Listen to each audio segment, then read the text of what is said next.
Hello and welcome to Note to File, a clinical research podcast. A collection of interviews, candid commentary, and general nonsense for the clinical research community. Check us out at notetofilepodcast.com. And now, without further ado, on to the show.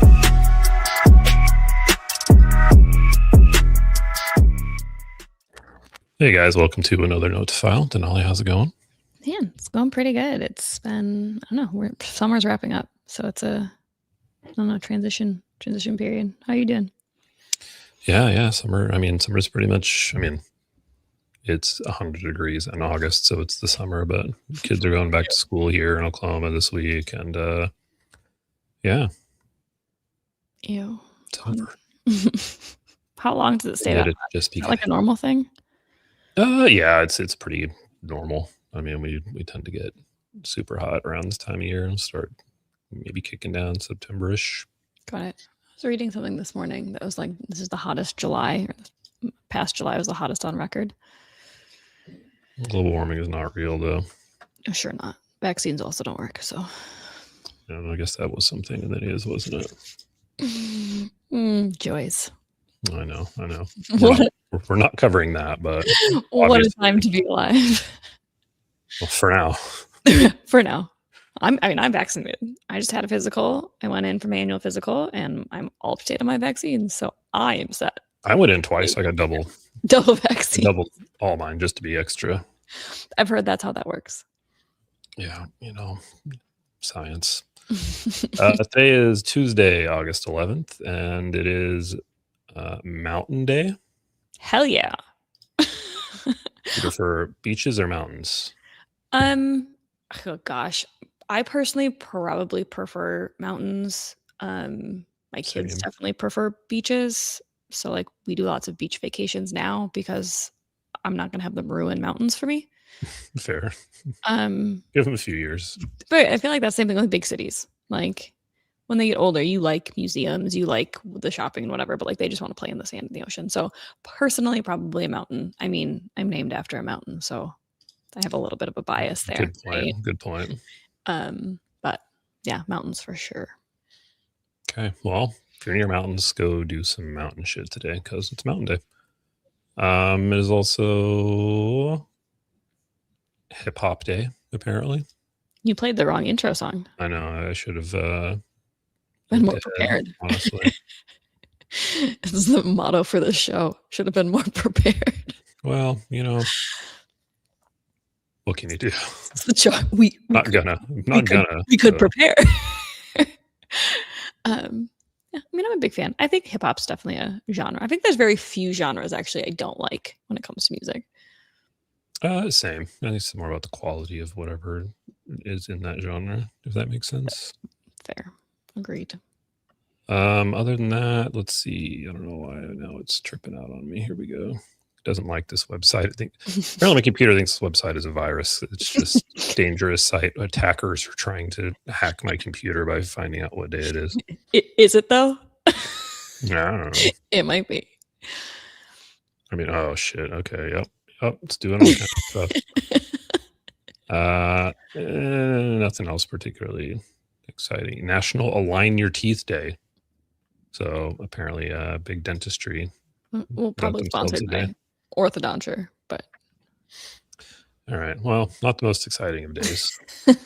Mountain Day's pretty legit, I'm a fan of that one. Did you ever have braces? No. I mean, I got aligners in my 40s, but I did not have braces as a kid. Like Invisalign type stuff. Mm-hmm. Yeah, up until recently. Had them. So I've also just had terrible dental problems all throughout my life. I'm gonna blame genetics. I think there truly is a component of that though. Like I've never had a cavity, and I think yes, I've brushed and good for you. I know. Good for you. Beautiful, well kept mouth. Mm-hmm. But I think it's my grandpa was a dentist, so lots of all of that flossing stuff was part of it. But I think there certainly is a component of folks who just chronically have weaker enamel and end up having more dental issues. My daughter has had 4 cavities, and her and my son have same dental routine. Yeah. Well, that's how it goes sometimes. suppose so. Let's talk about some stuff. Yeah, what's on your mind? What are you seeing? I think kind of dovetailing off of last week and conversations had about private equity in the clinical trial space. Mm-hmm. This all kind of fits. There was a article on Stat News that came out today, apparently. Okay. And this is something we've talked about before. IRBs have a problem. Can North Star's nonprofit model save it? So, I'm not going to get too nuts into like the body of this, but the concept is debatably, depending on what you think. There's a lot of conflicts of interest when it comes to the way that IRBs run. Plenty of examples of IRBs, making poor choices that are driven more by profits than actual safety or Who scientific value. ever could have thought that could be a potential? Well, and I think, again, this all dovetails into like ownership. What, I guess, to what degree ownership impacts, quality or the ability for these places to actually operate in a somewhat non-biased way. And, is the answer potentially independent nonprofit IRBs? Which I think is an interesting concept. I think on the surface, at least, holds a little bit of truth to me. Yeah. Interestingly, I think there's, I need to find it in the article because it's funny because I think they got a quote from, the CEO of Advara or something, who's basically like, "Hey man, we're all doing this for money. Like, what are you talking about?" I mean, at some level, I can see that, right? Like, we have jobs for money, right? Like, everyone's doing, I work at my job. I like my job, but I do it for money. Like, if I didn't have to, if I have a billionaire, I can tell I would not be clocking in every day at 8 and logging into Zoom meetings, right? Like, everyone's doing something for the money. But when you look at like the business structure behind this, and like, I would be hard pressed to ever be persuaded that business structure does not impact how a company is run. Just like fundamentally, like thinking about like my lived experience, right? I've worked at PE-backed companies, I've worked at VC-backed companies, and I've worked at public benefit corporation companies. And you know what? They feel fucking different.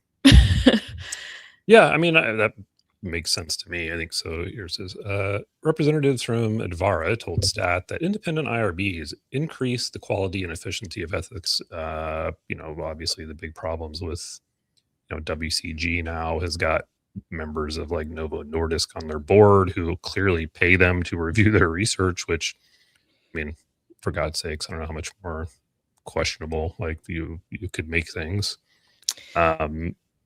Letters were written by members of the Senate or Congress, Elizabeth Warren, Bernie Sanders back in like 2017. And I'm pretty sure the IRBs did nothing, responded in no way whatsoever. Oh, because they had no. So I worked at one of said IRBs at the time when we got the letter and talked to our general counsel at the time, and the response was, "Yeah, we have no obligation. There is nothing. There is no teeth to this. It's a public letter. It's saying, hey, we want to do this. We're raising questions about it, but there was no actual teeth behind any of it. There was nothing they had to do, so they didn't. Right? You're not gonna, right? But it's interesting. I mean, when I was at Forte got acquired by Advara in 2019. So it was right around that time. And I remember that was one of my first conversations I had. We were learning about, like we had been in site tech space. We hadn't really been playing, like I hadn't been as involved in like regulatory space. We got acquired by Advara. So my first question was like, I don't understand. Can you explain to me how you're reviewing these? You're driven by having reviews that come through. The more favorable and easier you are to use, the more people are going to come to you. Yeah, of course, yeah. And so how do you balance the regulatory and the finance component of it, because you're serving the financial component of it, right? That's the sort of core concept why everyone's concerned, right? If you're serving the financial, you want more business. How do you get more business? You're easier to work with. You give people what they want. They want their research to be approved in a fast way. So how do you align that? And the answer was, well, there's firewalls.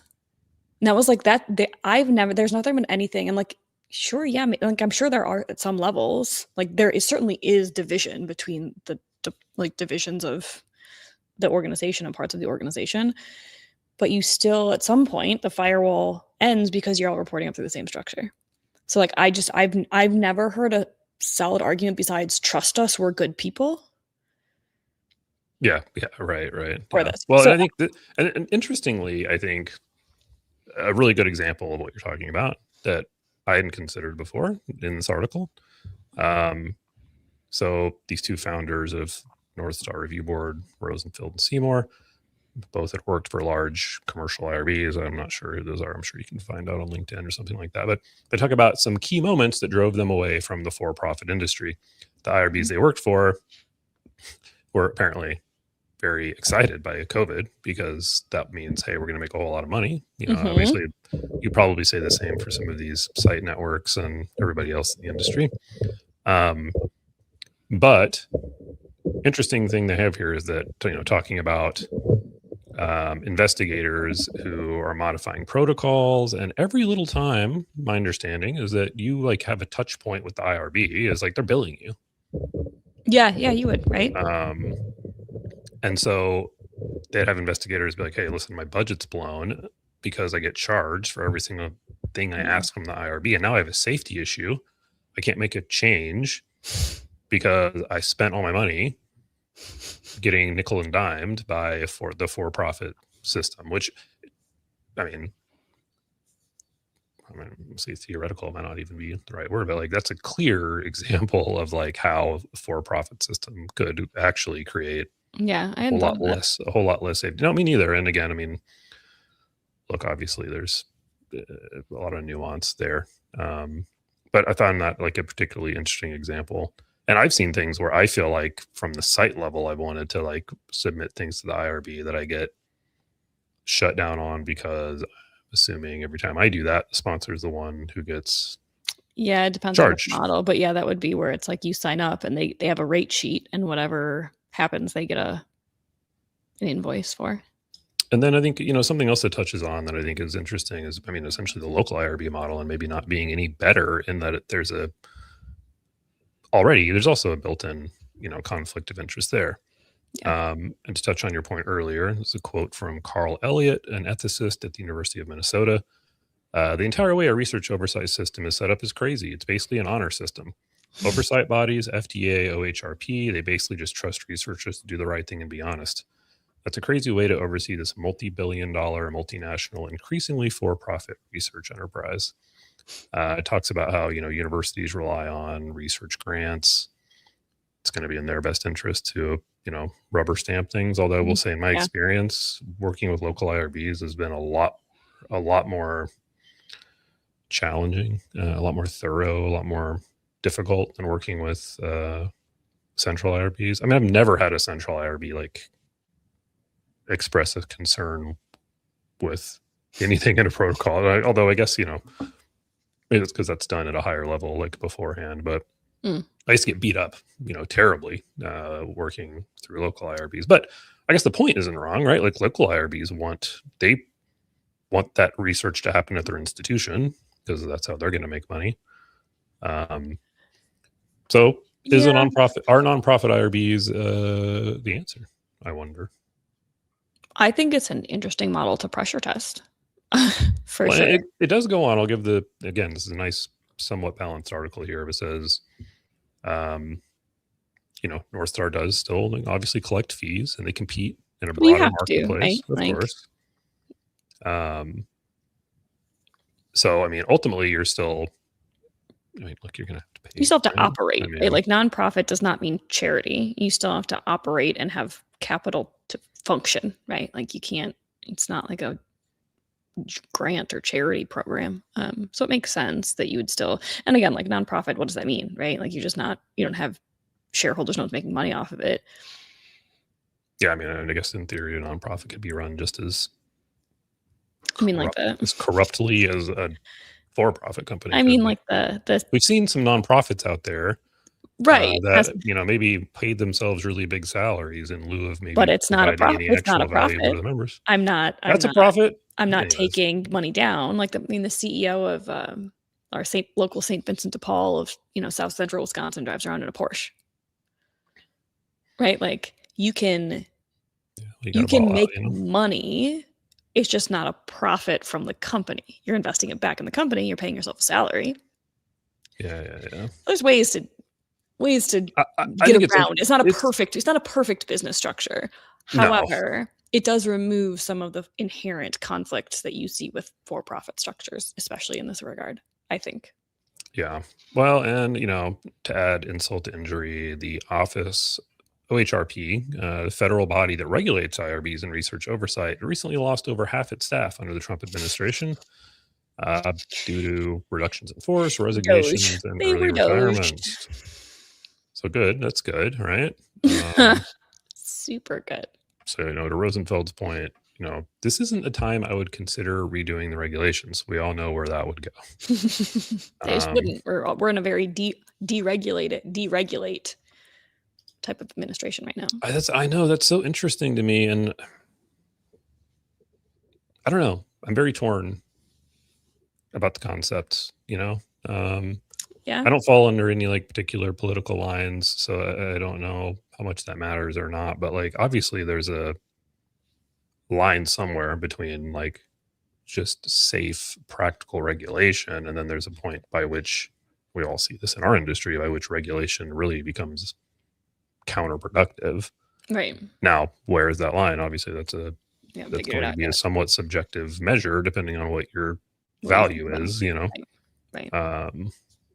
So I don't know. I don't know a good answer. It'd be Curious interesting to to see see. this. I mean, I would like to talk to these folks, the founders of this. I think that'd be interesting to hear a little bit more about how they're thinking about this. Yeah. I mean, See if we can get them on. We'll Yeah. see if we can get them on. Another article, speaking of IRBs, this is an old article. I don't know why it popped up, but I feel like it's relevant. It's actually over a year old. I didn't realize that before I pulled it up. Hilarious. But shout out Christine Sen.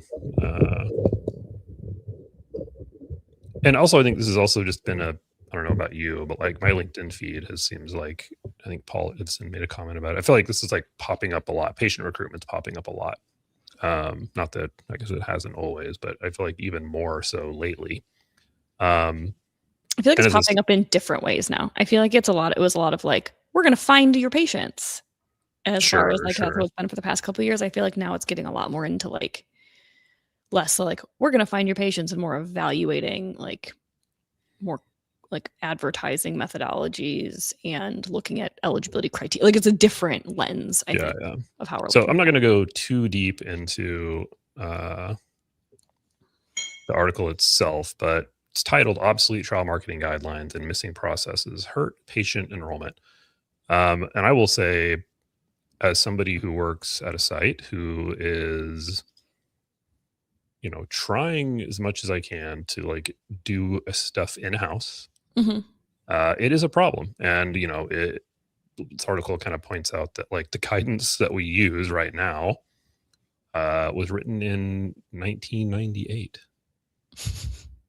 Like if I go want to see like, what does it say about Facebook recruitment advertising practices? Yeah, exactly. It's from 1998. There wasn't a Facebook.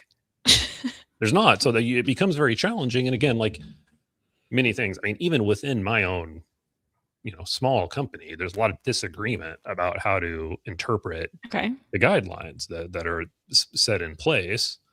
And, I think as a site, you've only got so many options. One is like you can use pre-approved, material. It went through the IRB. A lot of it sponsor sucks. provided. Okay. A lot of it's bad. Somebody made it clip art or some shit. It's just not particularly good. And even then, it doesn't maybe provide like the full copy that would go into an ad. It might just be a picture, with a bunch of words on it. But if you make an ad, you've got a headline, you've got a description, you've got copy, you've got to put in there. Now, if you want to do all that stuff as a site, you've got to get the sponsor to approve it, which is often a back and forth, which I've seen this go for months. I'm like, the study is going to be done enrolling Enrollment's gonna before we say it's close. okay. Once they say it's okay, it's got to go to the IRB. Even in these cases, oftentimes they are not paying for it, which honestly, I'm a little bit different and I don't care about that because ideally it's an ROI, like Yeah, regardless you're if, gonna get paid by the patients you recruit, you correct. advertise. Yeah. If they give me $5,000 to do it, that's great. It's super duper. But if I spend my own $5,000 and it turns into 50 because we enrolled one patient, then it was still well worth the cost. But I think a lot of sites are not willing to do that. And then you've also got now, the series of, just like we talked about, look at all of the companies popping up to do this. I've vetted a lot of them because I wasn't going to do it in-house at first. I was just like, you know what? I'm just going to find somebody who's like an expert at this. Right. But here's the problem. You hire these people. Sometimes I don't even know what ads they're running. They're running them under accounts that are like made up, not associated with my site in any way. They look sketchy. Yeah, no one's gonna trust that. They will pop up new Facebook pages just to run like a particular ad, so there's like no stickiness to like any of it. Well, It's and I very get weird. why they do that, because they wanna hit the right geographies, right? And sometimes you can Sure. so you wanna make sure, but again, that's sort of But now I don't necessarily have any control Yeah. over what's being shown or run. I've seen weird stuff. Someone spelled Oklahoma City wrong one time in an ad that was supposed to like reflect back to my site. I'm like, what is going on here? Bunch of fucking morons over there. And it feels like this very like still Wild West. And occasionally there are people who maybe I've seen Steve Wimmer do it, maybe even Paul too. Like they'll go find examples of ads, and sometimes you see some outlandish shit with people. I've literally seen them with like, people throwing money around like in some of these ads. And to my knowledge, nobody's being like, prosecuted or shut down like over these ads. And sometimes I don't even know how you would know who's actually responsible for that ad. If you can make any Facebook page that's called anything that's associated with anyone, there's now no accountability whatsoever for how some of that stuff is being accomplished. So I agree. I think there needs to be some kind of reform or like guidance or something. I wish sponsors would work more closely with sites. Even if you're not going to pay me, like work with me to get something approved that we use, that we can use and you're happy with, and get it done like fast, instead of like you give it to your CRA who's got to give it to I don't even know who's in charge of reviewing that stuff at a CRO. Probably a central group for the trial who's their trial lead, and they have to take it and they have to take it to IRB, and the IRB has to get it reviewed. So it's not just approving the message, it's approving the spend for the additional IRB review. It's getting it to the IRB. Yes, exactly. Having them process it, having it come back, then getting it to you to run. And if trial enrollment is 6 months, that could be half of the 6 months if you didn't start it right away. So what you're left to do as a site is one of two things: is work with a company who you don't know or trust or have any out there. Yeah. Or you interpret those guidelines written in 1998 in such a way that you're putting out advertisements that aren't running afoul of any guidance, which is that's been my understanding though, right? Because you could potentially recruit for indications, right? Like that's how because it's study specific, and again, is what they talk about. Even that is not, I would say, an agreed upon way, because it's basically any outreach to patients is considered part of the recruitment process. But if it's not necessarily associated with the trial, you're running a bunch. I'm building a database for people. You're building a database. You're doing a bunch of cardiology trials, or you're building out, your GLP-1 profile. So you're gonna do outreach to a bunch of obese people. Yeah. Yes. You're not wrong, but I think again, those lines get blurred pretty easily. If you're pre-screening people too closely on the phone, there are, IRB's approved pre-screen scripts. What can you say? What are you, again, if you go look at that guidance from 30 years ago now. Yeah. How do you interpret that? So, I mean, again, I will say at least it seems like nobody's going too crazy. I will say I did have a sponsor in the last like 2 years, year and a half, where we did an ad that was vague. They saw it and were like, "Hey, take that down. We know that's for our study." And I was like, No, you "What? don't. No, I was like, you can't do anything about this." You have And no eventually we came like worked it out together. But like it was working, and I'm like, this is working, and now you want to like step all over it? Like, let's figure out how to make this actually, Mhm. you know, make Well, sense together. and in theory, it should be because even if you have the most phenomenal sponsor provided content, I assume recruiting patients in Oklahoma is going to feel different than recruiting patients in San Diego is going to feel different than like recruiting Yeah, I patients in mean, I wonder. I mean, and I don't know. You have a sales background. I mean, is selling because essentially it's it's inbound sales, right? So like, is it that much different selling in different parts of the country? I mean, I know sites like to act like my community is so unique and no one else could ever possibly, you know, deal with or talk to. But like people are people, right? Like, yes, obviously people. there are caveats to that, and I understand, and I don't want to oversimplify, but like honestly, what I found is that I mean I've posted as much like people click just about anything, and then you got to get on the phone and talk to them. So, You know, but I mean, I would say, yeah, I think geography probably matters less. I think communities matter more. So, I could for see that. Yeah, example, if you're running an advertisement and you're looking for rural Oklahoma sure, or Oklahoma City or on one of the local reservations, they're sure, probably going to respond differently to different things. And so, if I'm in urban Jacksonville, Florida, in the urban core, the population I'm working with is going to probably respond to very different content than Middleton, Wisconsin. sure. You Yeah, know what I I mean mean? that's So, fair. like, that it's less geography based, more community based is how I would frame it. But, like, I But do you think think it's that stark that like somebody couldn't figure it out, like a third party vendor who like, look, I don't live in this community, but I can still well, yeah, engage with them meaningfully. It doesn't mean that there's just no but way I could ever. that would be you paying a third party vendor. What I'm saying is more like the sponsor provided content, they're gonna have one copy and they're gonna have this, this, this, and this, Yeah, and yeah, use fair. it. And you're providing it from a sponsor perspective, and they're sure as shit not gonna make something specific for Yuma, clinical research, which is in a very different community than Oklahoma City versus Wisconsin versus Atlanta or Jacksonville or Seattle or, whatever. They're not going to come up with those nuanced ones that are going to potentially resonate with the populations around your clinical trial site. And so I think it makes so much more sense to allow sites to be more engaged and proactive should they choose to. Because I think they're going to be the ones who know who's coming into their clinics and how to reach them better than the sponsor Mhm. who's going to give you the one who's going to try to potentially vaguely reach everyone and maybe not reach Sure. everyone. Yeah. Yeah, maybe.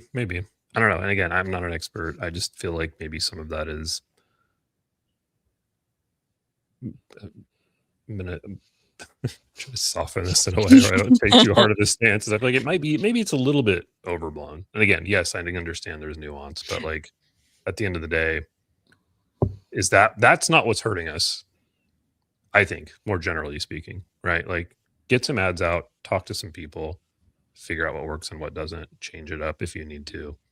Um, at least from my experience with Facebook, it's not like you can like are Uber targeting some different communities necessarily. It doesn't even really seem to allow that. So even so, then like, what do you do? I Right. get it. I get it. You kind of have to have a least common denominator approach because you want to do appeal to broadly to as many people as possible. But I don't know. I don't want to, you know, I don't want to paint with too broad of a brush, but I just feel like that's been my experience. Hey, Daniel. Our sponsors themselves or RB is more interested in scrutinizing this topic. Um, in my experience, like the sponsors seem to be IRBs seem fine if you like submit something as long as it's, you know, whatever. As long as it fits within general, guidelines of running advertising. I Mhm. feel like the sponsors want to scrutinize it because they feel like that's their their message, their thing they're putting their out message. there. Right. Paul, I was hoping to hear your take on this. Lupus patient who's failed standard of care in rural Oklahoma has a ton in common with a lupus patient who failed standard of care in Miami. That's a lot more important in a trial. Yeah, I mean, I would say that's probably fair. Yeah, I think it probably I'm thinking through this. I think I would say it depends on the indication and the type of trial you're recruiting for. I mean, yeah, everything depends on everything, but I Well, feel like we see these conversations, and I've sat in a conference. I'll tell you what, it was the first year of SOS, and somebody was up on the stage and being like, advertising doesn't work. You need to be, you need to be like in your community because you know it best. I think that's wrong. And a lot of sites do have that attitude. We're not. I don't think we're that special. I don't know if I agree. I think it's I'm not saying You're wrong. I'm not shut the fuck up. I'm not saying advertising doesn't work. I'm saying broad sweeps advertising is going to be less effective than advertising that is specific to the populations you're trying to reach. Because right? There's no way that's not true. I think to a degree, and then it's like a diminishing returns thing. Like, yeah, okay, that's fair. Like, there's a balance of it. I'll give you that. I don't think it's like everything has to be super tailored. I can promise Paul, and I'm just going to put words in your mouth, Paul. You've probably heard this from sites before who are like, we don't want to use a central campaign. You don't know our patient population. Okay, and I'm not saying the truth is that's probably not true. They probably could do as good or better of a job. So why don't you use sensor campaigns more? Why are you using your own stuff? A lot of it, honestly, it's just the control over what it is. Then why does it matter? Using that argument, it doesn't matter what it is. Cheaper. I can do it for cheaper. But using like whatever the sponsor provides. Why aren't you just using that? Why are you doing your own thing? We do sometimes, but it's still cheaper than hiring a third party to do it. When honestly, so far the results haven't been. Look, if I hired a company to do it and they gave me twice as many good leads as I get on my own, I'd be like, shit, yeah, I'm using them. Like, absolutely, I will do that. But so far, in my limited experience, tried out 5 different groups, ran it myself. It's more or less the same, and I'm not paying an extra. It's another thing to talk about is the very opaque pricing models of some of these recruitment companies who are like, it's $2,000 a month. And some of that money is going to our administrative overhead and some's going to the ad, but it may not always be clear exactly how much. I'm like, okay, so are you running $1,000 an ad and keeping $1,000? I mean, Canva is fucking easy to use, like Gemini is easy to use. Sure. I mean, so at what point, is it worth it? I don't know. And again, I don't know. I think I think I agree with you. I don't know. I don't think necessarily like. I like Bruce's answer. We're saying different things and we're both right. It's a peacemaker. Thanks, Bruce. Okay, good. It was about to devolve into a fist fight, Bruce. So thank you for keeping the peace here. No, I would say I agree. I don't necessarily see a whole lot of value of like third parties coming in and doing this. I mean, what's the? But there's so many. There must be because there's so many of them. Well, because I think it's something that people don't want to do. You can mow your lawn pretty easily, but you can also hire someone to do it. It doesn't mean mowing your lawn's hard. It just means do you want to do it or not? But I mean, and to go back to an earlier conversation, if you are a research site, what should be like the thing that you can do? What is the value you offer? Putting patients into clinical trials. And that's a core fucking component of getting a patient into a trial is getting them by whatever means that those are. So if you're not good at that, then what are you doing? I think that is a hugely overlooked part that sites don't have that mentality for, though, for folks I've talked to. Like, they do it because they want to run the clinical trials, right? I don't think people think about recruitment as a core function of what they do, although it most clearly is. Yeah, I don't know. Daniel, love the candor. Well, nothing else you're going to get candor. We may both be idiots, but very candid idiocy. Just to follow up on sponsor control versus site control of adverts. Is the sponsor's concern warranted in the context of regs? And I think both, but I do think some of it is regs and simply because, again, this stuff is written so vaguely, like no one wants to get I was going to say it's risk dinged. Yes. No one wants to get dinged off of something that you're like, well, that could have been interpreted this way. What exact verbiage did you use, and is that going to get somebody in trouble? Again, I don't know if there's any examples of that that I've seen. Maybe there are, but again, I think it's general risk aversion. Thanks, Bruce. You did a great job. I know you've got kind of a hard out here at 11:30. We need to wrap it up here. Yeah, I have to get in. I have to go to the office. Don't act like you're important. I'm not in any sense of the word. Well, I do want to talk more about this. So maybe, I don't know. We Yeah. need to get some more people on. I want to hear more opinions about this from both the site side and from industry side. Again, I feel like this is a solvable problem. Solvable is not maybe the best word, but like something we can do a whole lot better. But I still like we've still got a little bit of, separation between some of the parties just from the conversations I've seen. Anyways, we will be back next week. Yeah, next week, Tuesday, we should be back. We have a couple of folks coming up on the schedule. Yeah, next week, I think, actually, speaking of IRBs, next week, Thursday, we have Julie on from Univo. Univo IRB. So I think that'll be interesting. We can even ask her about the nonprofit versus for-profit model. I mean, obviously, Univo is still a for-profit IRB, but certainly was developed out of we need to get away from the too big PE-backed, like Walmart Target options. So we'll have her on Thursday. So another Sticky Notes Tuesday. And then we'll have her on Thursday, which will be a good conversation. Okay. Rock and roll. See you guys next week. See ya. Thanks for listening to Note to File. We're committed to continuing to bring you independent and unfiltered coverage of the clinical trial industry. We want to talk about what you want to hear. So if you have something on your mind, hit us up at notetofilepodcast.com.